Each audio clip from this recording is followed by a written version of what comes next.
It's a pleasure to be here. I'm coming from a very diverse background to join the summer school. So I originally studied chemistry and physics, and then I went on to study science communication. I got to travel around Australia as part of a science circus and spend time in rural and regional and Indigenous communities. I then moved from Australia to the UK to study neuroscience and learn more about how the brain works, with a particular focus on mental health. And then I went on, alongside my graduate studies, I founded a youth mental health charity, which was all about storytelling and videos, so very relevant as well to the summer school.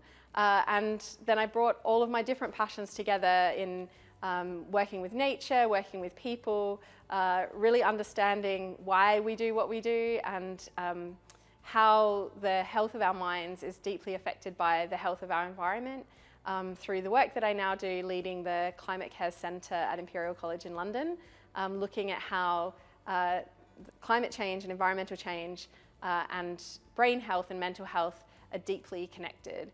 And I do that through research, but also influencing policy and designing interventions and education and awareness raising, which is part of being here, and working with people all around the world. So it's a pleasure to come. Yeah, so I'll be giving 2 workshops tomorrow as part of the summer school with the Global Campus. We'll be looking at how to shift climate communication and climate narratives. And part of that is looking at what we know from the research about how climate change and mental health and human psychology are interacting, and how the state of our mind and the state of our world are linked. We'll explore some of the narratives that people hold and are told, and also we'll look at what the evidence says from neuroscience, for instance, of how actually our beliefs change with the actions that we take, and how we can start to shift some of the narratives and what the evidence says is the best way to do that, but also how we take care of ourselves and others when we're telling these very, very important but sometimes very psychologically challenging stories.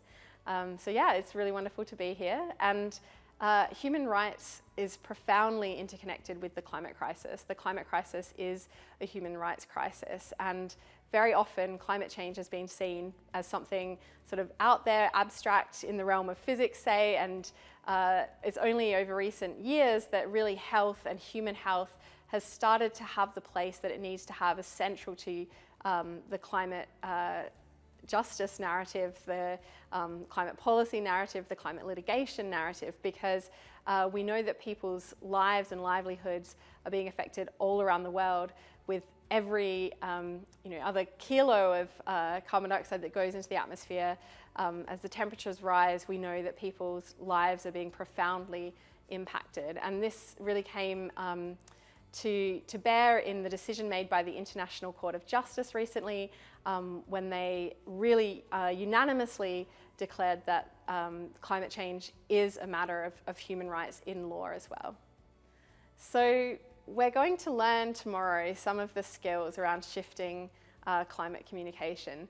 Part of that is awareness of the narratives that we hold and how that interacts with the different emotions that we might hold or experience around climate change, the different thought patterns we might have, the different actions that we might take, both as individuals and communities and societies, and really starting to unpack why some of the narratives that are out there are really unhelpful. We know that, for instance, the fossil fuel industry has invested a lot of money in telling certain stories, like blaming individuals for the problem, trying to shift blame, or trying to say that it's too late to do anything.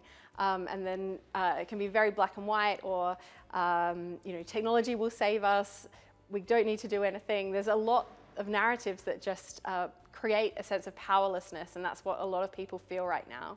So we'll look at how we forge connection to each other in the work that we do, and how the issues that we're all working on are deeply interconnected, and that by coming together and working together and telling stories of action, telling stories of hope, telling stories of the world and the future that we want and imagine, that we want to be part of and sign up for, how we can start to shift away from this doom and gloom into a narrative of a more active hope and brighter future.